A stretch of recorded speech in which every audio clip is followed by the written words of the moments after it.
Hey guys, just some quick updates here on the 2024-25, I don't know what model year it is to be honest, Specialized Tarmac SL Pro. So I have been patiently awaiting 4i to help me out with the power meter. So I just received that today in the mail, so I went with just a left-sided meter, nothing crazy. Listen, as long as it's accurate, you know, that's the most important thing, which they are. You know, having a dual-sided is great, but for the cost that I got this for, and how light it is, I think it's like 10 or 12 grams.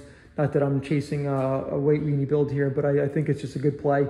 And just like I said, as long as it's consistent here. So a few other updates. Absolutely loving the bike. Obviously, I cut the stack down to 25 mil plus this extra, call it 2.5 on top, which is basically the scoop for the cables that get routed there. So yeah, really getting kind of dialed in here. I did have to actually tow out the hoods. They were kind of like towed in and I just couldn't get comfortable with my wrists. Again, I'm a little bit broader and I know that's the trend, but as soon as I kind of straighten them out, they do still kind of peel in a little bit, but nothing crazy. But as soon as I straighten that out, all my hand problems went away. So just kind of getting acclimated on here. And the biggest update of them all is the Factor is gone.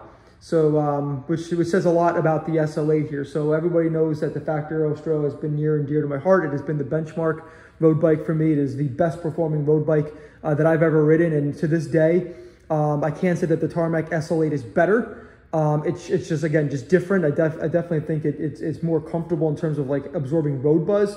I think they're basically equally impressive in terms of how they pedal and how they feel and how they kind of get flicked underneath your legs.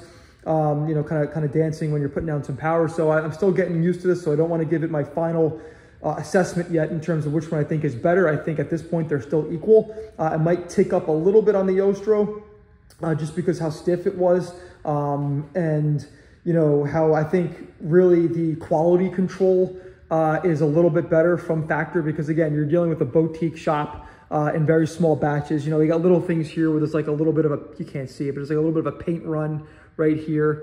You know, things like that you wouldn't even see on the Factor. I mean, it was just flawless.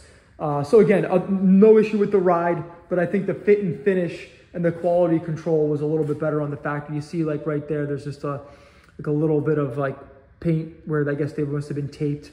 Nothing crazy, you know, around the seat post. Again, nothing crazy. But just the fit and finish on the Factor was just a little bit better in terms of quality control. But again, this thing rides like an animal, and I'm just super impressed with it. And hence, this is the only bike that I've ridden so far that I felt could replace the Factor. And who knows, down the road, I might end up on an Ostro too, or maybe a Dogma F, I don't know. You know, me with bikes is usually like every 2-3 years I swap out, try something new. But so far, I'm really digging the bike. I really dig the fit, feeling pretty good. The 15 mil setback on the bike is perfect for me, so I don't have to worry about going with the zero offset, kind of like right in the middle of the rails here, which I was worried about because I read a zero offset on the Factor. But everything is really dialed in here, and I'm really kind of getting comfortable on this bike, and just kind of super excited to continue to share my feedback. And I just wanted to share a couple updates. So yeah, appreciate the views and the context around some of the dialogue. So keep it coming. Thanks.